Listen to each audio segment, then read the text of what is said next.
আসসালামু আলাইকুম এভরিওয়ান। চলে আসলাম নতুন একটা ব্লগ নিয়ে। আজকে ব্লগে থাকছে একটু ঘোরাঘুরি, খাওয়া দাওয়া, দুই ভাই বোনের একটু মারামারি, আর হচ্ছে রান্নাবান্নার কিছু ভিডিও। ওয়েলকাম আজকে শুরু করছি সকাল থেকে। এই যে সকালটা শুরু হলো আমার এক কাপ চা দিয়ে, আর দুই ভাই বোনকে খাওয়াতে বসছি। সওগাত নর্মালি জেলি দিয়ে রুটি খাচ্ছে, আর বেবির জন্য আমি সেরেলাক বসিয়ে দিছি। আজকে ওকে ডিম দিয়ে সেরেলাক বানিয়ে খাওয়াবো। এতে একটু ফ্লেভারের জন্য একটু তেজপাতা দিলাম। এর ভেতরে আবার গেলাম সওগাতের জন্য। সওগাত আর একটু জেলি লাগবে, ও নর্মালি জেলিটা পছন্দ করে। রিমোট দিয়ে মাথায় মেরেছো কেন? তুমি ওমা দিয়ে দাও বাবারি। এই সওগাত তুমি চেতাও কেন? এই যে বাবারে সওগাত সওগাত সওগাত সওগাত সওগাত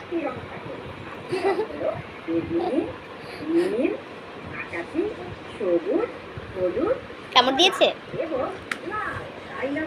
এতটুকু রিয়েল ভয়েস রাখলাম যাতে ওরা যে দুইজন কতটা দুষ্টু, কি পরিমাণ মারামারি দুষ্টুমি করে, জাস্ট এটা দেখানোর জন্য। এভাবেই ওদের সামলাতে সামলাতে খাওয়া মুখে দিয়ে আমি চলে আসলাম একটু রান্নাঘরে। খালাকে বলেছি সবজি কেটে রাখতে, মাছ ভিজিয়ে রাখতে। এই যে এখন আমি মাছটা ধুয়ে সবজি এক চুলায় বসিয়ে দিব, আর এক চুলায় মাছ ভেজে বেগুন আলু দিয়ে মাছটা ভুনা করে নিব। এটা বোয়াল মাছ। এই যে ওকে কিন্তু আমি টিভি ছেড়ে দিয়ে আসছি যে তুমি টিভি দেখো, আমি তোমার খাবার সহ আসতেছি, কিন্তু ওই যে আমার পিছে পিছে চলে আসছে। আজকে চিচিঙ্গা ভাজি থাকবে, আর যেহেতু আমাদের ছাদে প্রচুর জালি হয়েছে, সো জালি ভাজিটাও রাখবো। চাচা ফ্রেশ জালি ছিঁড়ে নিয়ে আসছে।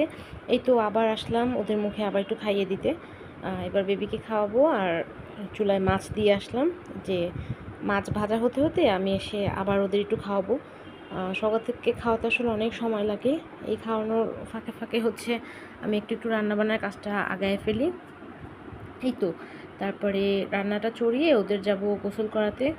না, আজকে ভাবছিলাম যে গোসল করাবো, কিন্তু ওয়েদারটা একটু ঠান্ডা ঠান্ডা তো, আর ওদের দুজনেরই বেশ ঠান্ডা, এই জন্য গা মুছিয়ে দিব আর কি। এই তো সওগাতের রুটি খাওয়া শেষ, ওকে এখন দুধটা খাইয়ে দিব। এর মধ্যে দেখলাম যে খেলনা দিয়ে ওরা পুরা ঘর বিছায় ফেলছে। আমি সকালবেলায় জাস্ট বিছানাটা গুছিয়ে গেলাম। ওকে, সমস্যা নাই। আমি এপাশে ম্যাট বিছিয়ে দিলাম যে ফ্লোরে না খেলে ম্যাটের উপরে বসে খেলো, যেহেতু ফ্লোরটা ঠান্ডা। আর এই তো আমার চুলায় গ্যাস অনেক কম, মানে এতক্ষণ পর পর আসতেছি তারপরও ভালো মতো ভাজা হচ্ছে না।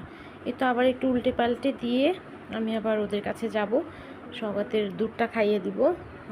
আর হচ্ছে এই তো আরেক চুলায় ভাজি বসিয়ে দিলাম। ভাজি এক চুলায় হতে থাকবে, চিচিঙ্গা ভাজি একদম ফ্রেশ। আর সওগাত হচ্ছে মাছের মাথা খেতে চেয়েছে, ওই ইদানিং মাছের মাথাটা পছন্দ করছে।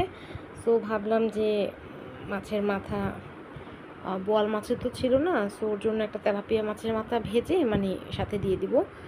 আর এই তো হয়ে গেল, এক চুলায় চিচিঙ্গা ভাজি বসিয়ে দিলাম, এক চুলায় মাছ হতে থাকবে। আর এই ফাঁকে আমি যেয়ে ওদের গা মুছিয়ে দিব, দুই ভাই বোনের গা মুছিয়ে ফ্রেশ করে দিব।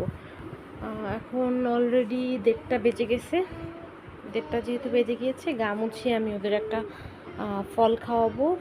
আজকে মালটা আছে বাসায়, সো ভাবলাম যে মালটা জুস করে দিব।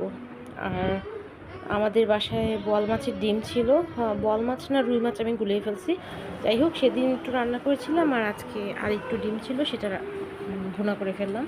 আর এই যে জালি বললাম না, যে চাচা ফ্রেশ জালি নিয়ে আসছে, সেম খালা কুচিয়ে দিছে, আমি জাস্ট জালিটা বসিয়ে দিব। আর এই যে মালটা জুস করে ফেললাম, বেবিকে ফিডারে দিব, আর সওগাতকে হচ্ছে পিস পিস করে কেটে দিব। সওগাত না, ওই যেটা তোমার ওদের মিড মর্নিং এটা তোমার না, এর মধ্যে আমার ট্রাই করো। হতে হতে 2:30 কি করছো? তখন খেয়ে মামুনি কেন ফেলছো? আর একটু এইভাবে করতে করতে আসলে দিন চলে যায়। বিকাল হয়ে গেছে, খাওয়ার পরে ওরা শোয় নাই, যেহেতু উইকেন্ড ওরা বাইরে যেতে চাচ্ছিলো। সো সওগাতের স্কুল থেকে আমরা 2টা ফ্রি টিকিট পেয়েছিলাম। সো একবার ভাবছিলাম যে যাবো না, বৃষ্টি বৃষ্টি ওয়েদার তো, আর সওগাতের শরীরটা ভালো থাকতেছে না, কিন্তু পরে দেখলাম যে ওরা দুই ভাই বোনে ঘুমায় নাই, খুব জ্বালাচ্ছে। সো বাবুল্যান্ডে নিয়ে গেলাম, মিরপুর 1-টায়। এই তো বাবুল্যান্ডে নর্মালি সময় দেয় 2 ঘন্টা, বাট আমরা 1 ঘন্টার বেশি থাকতেই পারি না। আমার পা ব্যথা হয়ে যায়, বিরক্ত লাগে, মানে এতক্ষণ থাকা যায় নাকি। পরে অনেক বুঝিয়ে সুঝিয়ে 1 ঘন্টা ছিলাম, দেন হচ্ছে আমরা চলে আসি। এই তো এভাবেই দিন যাচ্ছে। চলে আসা আপনাদের ভিডিওটা যদি ভালো লেগে থাকে, ওই যে আমার মেয়ে একা একা মাশাল্লাহ বাবুল্যান্ডের স্লাইডে উঠছে, উঠে নিজে নিজেই স্লাইড করবে, এটা দেখে আবার আমি বসে বসে ভিডিও করতেছিলাম যে অনেক সুন্দর, ও যে সাহস করে নিজে নিজে উঠে স্লাইড করছে মাশাল্লাহ। আর এই তো আপনাদের যদি ভিডিওটা ভালো লাগে, আমি অত সুন্দর করে ক্লিপসও নিতে পারি না, আর ভিডিও এডিটিংও অত ভালো পারি না, কিন্তু আমার ভালো লাগে ইদানিং, আমার ক্লিপস নিতে ভালো লাগে কাজের ফাঁকে ফাঁকে, মানে আনন্দে কাটে আর কি। নর্মালি পেইন মনে হয় না, মনে হয় যে না ভালো লাগছে, এই জন্য আমি একটু ভিডিও করি আর কি। তো আপনাদের যদি ভালো লেগে থাকে তাহলে প্লিজ লাইক কমেন্ট শেয়ার করবেন, আর ভালো না লাগলে ইগনোর করবেন, কোনো সমস্যা নেই। দোয়া করবেন সবাই।